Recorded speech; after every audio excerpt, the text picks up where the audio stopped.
Sa ating video ukol sa imperialismong British sa India, ating natutuhan na naagaw ng mga British mula sa mga French ang India at malaking bahagi ng North America makalipas ang 7 Years' War. Sa video na ito, ating suriin ang kaugnayan ng pangyayaring ito sa mga kaganapan ng American Revolution.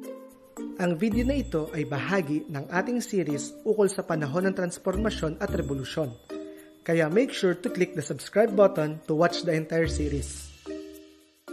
Ang 7 Years' War ay nagresulta sa malaking kabawasan sa kaba ng yaman ng British Empire.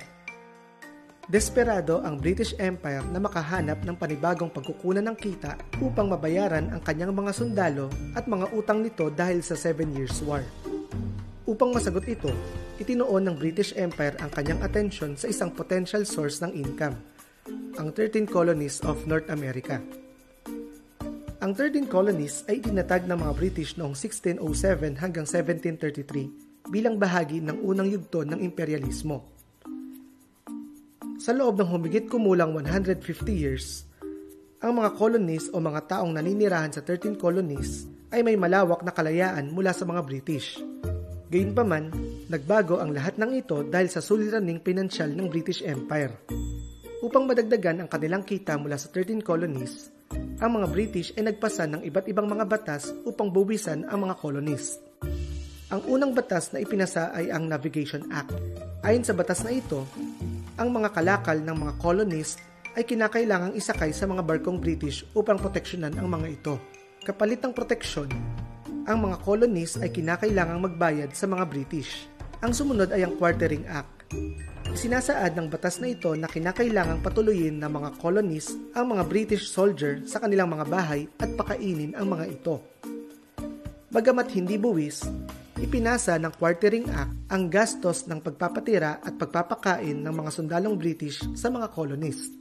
Noong 1765, ang English Parliament ay nagpasa ng panibagong batas, ang Stamp Act. Ayon sa Stamp Act, lahat ng printed document kagaya ng dyaryo, legal na dokumento, at maging mga baraha ay papatawan ng buwis. Ang mga buwis na ito ay nagresulta sa paglaganap ng hinanakit sa panig ng mga colonists.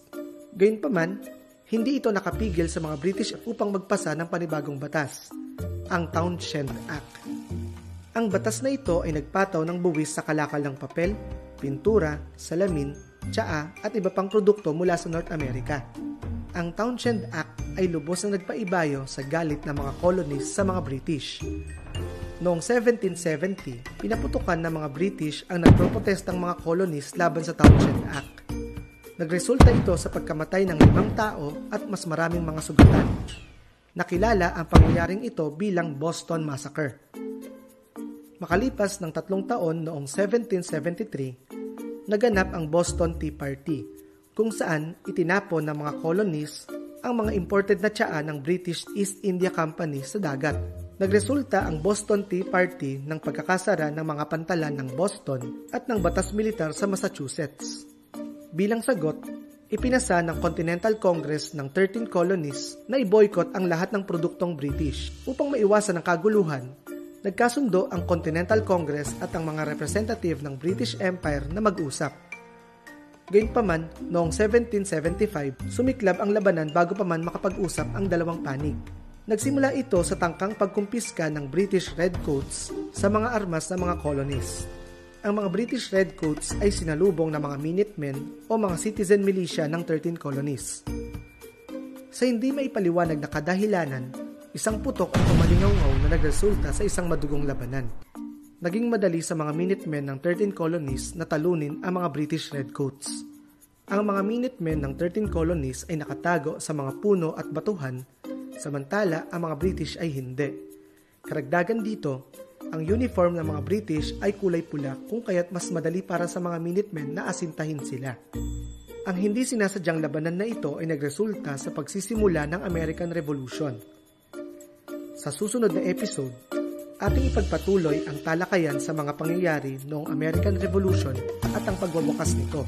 Kaya make sure to click the subscribe button and as always, I'll see you on the next one.